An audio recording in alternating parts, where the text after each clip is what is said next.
లలిత, నీ అత్తగారు ఊరు ఎవరు? అనంతారం, నల్గొండ దగ్గర అనంతారం. మామగారు ఊరు అనలే? అమ్మగారు ఊరా? భారతదేశంలో మూలవాసులము మాతృస్వామ్య వ్యవస్థలో ఉన్నాం. ఇప్పటికీ అమ్మగారు ఊరు అత్తగారు ఊరు అని అంటాం. అవును. మీ అమ్మగారు కాకుండా మామగారు ఊరు, తండ్రి గారు ఊరు అని అనం. భాష కూడా మనది మాతృభాషే, పితృభాష కాదు. ఈ దేశానికి ఆర్యులు వలస వచ్చిన తర్వాత వాళ్ళు వచ్చేటప్పుడు వాళ్ళ ఆడవాళ్ళని వెంట పెట్టుకొని రాలేదు.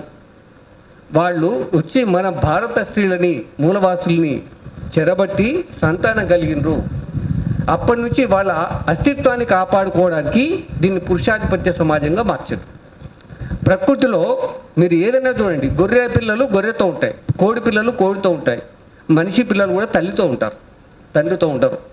అమ్మ నిజం, ఎందుకంటే 9 ఏళ్ళు కడుపులో, తర్వాత కన్న తర్వాత కూడా అన్ని సపరిచర్యలు చేసి పాలిచ్చి అన్నీ చేసేది తల్లి. కనుక తల్లి నిజం, తండ్రి నమ్మకం. మన అమ్మ ఎవరు పెట్టి వీడు నీ నాన్న అంటే నాన్నని పిలవాల్సిందే. కనుక ఇది ఆర్య బ్రాహ్మణ ఆధిపత్య సమాజంలో మన స్త్రీలకు ఎరుక లేకుండా పోయింది, ఎందుకంటే తెలియకుండా. అందుకే నీలి మేఘాలు ఒక కవితా సంపుటిలో ఒక కవయిత్రి అంటుంది, బాల్యంలో నువ్వు ఆడపిల్లవు నీకేమెరక అంటే నోరు మూసుకొని కూర్చున్నాను. యవ్వనంలో భర్త ఆడదానివి నీకేమెరక అంటే నోరు మూసుకొని కూర్చున్నాను. వృద్ధాప్యంలో కొడుకు నీకేమెరక అంటే నోరు మూసుకొని కూర్చున్నాను. వాళ్ళు నీకేమెరక అని అన్నందుకు బాధ కాలేదు, నేను ఎరకబడకుండా, నన్ను నేను తెలుసుకోకుండా కూర్చున్నానే, అందుకే ఆ బద్ధకాన్ని చూస్తేనే నాకు బాధ అని చెప్పేసి అన్నారు. మన బహుజన మహిళలు పురుషుల్లో దాదాపు సమానత్వం ఉంటుంది. ఇద్దరం కాయకష్టం చేసుకుంటాం, ఇద్దరు పొద్దుగుక్తే ఇంత కళ్ళు పుట్ట తాగుతాం, కళ్ళు కూడా వేసుకుంటాం. దాదాపు సమానత్వం అయితే 50-50 ఉండకపోవచ్చు, కానీ 49-51 అయితే ఉంటుంది. కనుక ఇద్దరు ఇప్పుడు ఉదాహరణకి పొలం పని పోతే చెరో పని చేసుకుంటారు, ఆడవాళ్ళు మగవాళ్ళు. కొలిమి దగ్గర కూడా చెరో పని చేసుకుంటారు. పద్మశాలీలు ఆ మగ్గం కాడ కూడా చెరో పని చేస్తారు. గొల్ల కుర్మలు కూడా ఆడమగా చెరోక పని చేస్తారు. ఇలా ప్రతి బహుజన కులంలో సమానత్వం ఉంది. అంతేకాదు బ్రాహ్మణ కులంలో మారుమానం లేదు. సతీ సహగమనం వచ్చింది కూడా అక్కడ స్త్రీలకు సమానమైనటువంటి గౌరవం లేకనే వచ్చింది. భర్త చనిపోతే వాని వెంట చిత్రపడి చావాల్సిన దుస్థితి వచ్చింది. మనకు అట్లా లేదు. భర్త ఉండగానే వదిలేసి మారుమానం పోయేటువంటి అవకాశాలు కూడా బహుజన సమాజంలో ఉంటాయి. కనుక మిత్రులారా, ఇవాళ మన బహుజన మహిళలు కూడా చాలామంది నాయకత్వం వహించిన దాఖలాలు ఉన్నాయి. వ్యక్తి విముక్తి సాయుధ రైతాంగ పోరాటం, దాన్ని రైతాంగ పోరాటంగా మార్చును. దానికన్నా ముందు వ్యక్తి విముక్తి అనేది ఉంది. ఆ వ్యక్తి విముక్తి వ్యతిరేకంగా వచ్చిన పోరాటంలో కూడా మహిళలు, మన చాకల ఐలమ్మ కావచ్చు, ఇంకా అనేకులు ముందున్నారు. అలాగే నక్సలైట్ ఉద్యమాల్లో ఉన్నారు. పటేల్ వనిజ కూడా తుపాకీ పట్టుకొని కొట్లాడినటువంటి ఒక యోధురాలు. ఇలా అనేకులు ఇంకా బయట ఉన్నారు. పూలందేవి చూసుకోండి, అనేక రకాల వివక్షకు గురై విధివంచితురాలై బాధితురాలై వచ్చిన తర్వాత తన ఆశయం సాధించుకొని బయటకు వచ్చినాక ములాయం సింగ్ యాదవ్ ఆమెకు ఎంపీ టికెట్ ఇచ్చి గెలిపించాడు. పార్లమెంట్లో మొట్టమొదటిసారిగా ఆమె ప్రమాణ స్వీకారం చేసేటప్పుడు ఏలు ముద్రేసింది. భారత పార్లమెంట్ చరిత్రలో మొట్టమొదటిసారి. అప్పటి వరకు చదువుకున్న వాళ్ళు, మన బహుజన కులాల నుంచి అయినా చదువుకున్న వాళ్ళు వచ్చారు, పెన్ను పట్టుకొని సంతకం పెట్టింది, కానీ ఆమె మాత్రం ఏలు ముద్రేసింది. అప్పుడు ఉన్నటువంటి బ్రాహ్మణ జర్నలిస్టులు ఆమె ఇంటర్వ్యూ చేశారు. ఏమ్మా, నీకు సంతకం కూడా పెట్టేంత లేదు, ఏలు ముద్ర వేసావు కదా, ఎట్లా పరిపాలిస్తావు అంటే, మై సబ్సే అబ్ తక్ जो जितने పార్లమెంట్ మెంబర్స్ అయినా సబ్సే మై బెహతర్ కరుంగి అని. ఏ చిన్న సమస్య వచ్చినా ఆమె డిఎస్పీ స్థాయి ఆఫీసర్ వరకు కూడా పార్లమెంట్ సభ్యురాలై వెళ్ళి ఆ సమస్యను పరిష్కరించిందే. అప్పుడే పోలీస్ స్టేషన్ దగ్గర బయటకు వచ్చింది. మన దగ్గర కూడా సంగం లక్ష్మీబాయమ్మ హైదరాబాద్ రాష్ట్రంలో విద్యాశాఖ మంత్రి. ఆమె అనేక పోరాటాలు చేసింది. ఇప్పుడు మన తెలంగాణ మహిళా విశ్వవిద్యాలయాన్ని కూడా సంగం లక్ష్మీబాయమ్మ పేరు పెట్టాలని సంగిశెట్టి శ్రీనివాస్ ఒక వ్యాసం కూడా రాసిండు. దానికోసం కూడా మన ఈ ఎరుక సంఘం పట్టుబట్టాలని నేను కోరుకుంటున్నాను. అలాగే చూస్తే మనకు అనేకులు ఉన్నారు.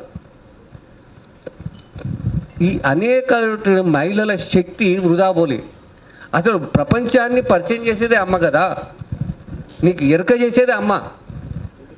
ఈ అమ్మలకు సమానత్వం లేకపోవడం అనేది ఆధిపత్య కులాలలో ఉంది. కానీ అక్కడ కూడా ఎవరో ఒకరిద్దరు ముందుకు వచ్చినా వాళ్ళు మగవాళ్ళకు తీసిపోకుండా లిక్కర్ రాణిలుగా కూడా ఎదిగినటువంటి సమాజం అనేది ఆధిపత్య కులాలు. మన వాళ్ళు అట్లా కాదు. కనుక మిత్రులారా, రేపు ఉదయం 10 గంటల నుంచి సాయంకాలం వరకు మహనీయుల జాతర చేస్తున్నాం. రేపు మనందరికీ ఒక శుభదినము. బీపీ మండల్ 2వ బీసీ కమిషన్ మన దేశంలో వేస్తే మనకు బీసీలకు 40 సిఫార్సులు చేస్తూ ఆయన కమిషన్ ఏర్పాటు చేశారు. దాంట్లో ఇప్పటివరకు అమలయ్యేది 2, 38 పెండింగ్లో ఉన్నాయి. దాంట్లో చట్టసభల్లో బీసీలకు రిజర్వేషన్ అనేది ఇది ఇంతవరకు ఓబీసీ ప్రధాని అని చెప్పుకుంటున్న ఆయన 3వసారి ప్రధానమంత్రి అయిండు, చట్టసభలో బీసీల రిజర్వేషన్ పెట్టలేదు. పైగా 96లో మహిళా రిజర్వేషన్ బిల్లు ఆగిపోయింది. అప్పుడు కాంగ్రెస్ ప్రభుత్వం మహిళా బిల్లు పెడితే 6 ఎంపీలు అడ్డుకున్నారు. 6లో 2 బీజేపీ ఎంపీలు, బండారు దత్తాత్రేయ, ఉమాభారతి, అట్లాగే మాయావతి, తర్వాత ములాయం సింగ్ యాదవ్, శరద్ యాదవ్, లల్లు యాదవ్, ఈ 6 ఎంపీలు ఆ మహిళా బిల్లు ప్రతిని చింపి వాళ్ళ ముఖాల మీద కొట్టిపోయారు. మరి ఓబీసీ ప్రధాని అని చెప్పుకుంటున్న ఆయన 96లో ఆగిపోయిన మహిళా బిల్లుని తీసుకొచ్చి ఏమాత్రము అందులో ఒక అక్షరం అటు ఇటు కూడా చేయలేదు, సవరణ చేయలేదు. ఎందుకోసం 96లో ఆగిపోయింది, 23 వరకు ఎందుకు ఆగింది అనే విషయాన్ని గమనించకుండా ఆ మహిళా బిల్లును ఉన్నట్టుగా ఆయన పెట్టాడు. అది కూడా 29 నుంచి అమలు అవుతుందట. 29 నుంచి అప్పటి వరకు మహిళలు ఓట్లు వేయలేదా? వాళ్ళ మహిళల ఓట్లు లేకుండా గెలిచేవారు. పార్లమెంటుకు 3 సార్లు ప్రధానమంత్రి ఎట్లా ఎన్నికైనావు? కనుక ఇక నుంచి బీజేపీ అనేది ఒక మనువాద పార్టీ, బ్రాహ్మణికల్ పార్టీ. ఇవాళ శ్రావణ మాసం మీరు వరలక్ష్మి వ్రతం చేస్తే కార్తీక పుణ్యం రోజు మీరు ఎన్ని దీపాలు నోములు వ్రతాలు నోసినా బతుకు మారదు.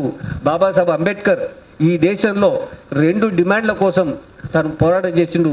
ఒకటి మహిళలకు హిందూ కోడ్ బిల్లు అంటే సమానమైనటువంటి అవకాశాలు కావాలి, రెండోది బీసీలకు కూడా సమాన అవకాశాలు రావాలి, చట్టసభల్లో రిజర్వేషన్లు కావాలని చెప్పేసి కొట్లాడు. కనుక మన మహనీయుల్ని తలుచుకుంటూ రేపు వాళ్ళ నుంచి స్ఫూర్తి పొంది తెలంగాణ ఉద్యమంలో ధూమ్ధామ్ చేసి ఎట్లయితే ఆట పాట మాట ఒక సాంస్కృతిక ఉద్యమం చేయాల్సిన అవసరం ఉన్నది. దాంట్లో మీరందరూ కూడా భాగస్వాములు కావాలి. ఇది ప్రతి మండల స్థాయిలో ఈ మహనీయుల జాతర నిర్వహించి 2028-29లో మనము బహుజనుల అధికారులకు రావాల్సిన అవసరం ఉన్నది. అందులో మహిళలు కూడా సగభాగం ఉండాలి. సగభాగం వాటా కోసం వచ్చే మన రాజ్యంలో మనం అందరం కలిసికట్టుగా ఉద్యమాలు చేద్దాం. ఎందుకంటే మడుమెత్తు బంగారం కన్నా మాసమెత్తు పెత్తనం విన్న మహిళలు బంగారాన్ని ప్రిఫర్ చేస్తారు. కానీ మీకు బంగారం లేకున్నా పర్లేదు, అయిపోయింది కంక్లూజన్. బంగారం లేకున్నా పర్లేదు ఒంటి మీద, కానీ మీరు పెత్తనం లేకుండా ఉండొద్దు. ఆ పెత్తనం కోసం కొంగు నడుము చుట్టాలే, కొడవలు ఎత్తొద్దు, ఓట్ల యుద్ధం ప్రకటించాలి. థ్యాంక్ యూ వెరీ మచ్ అన్న. Thank you.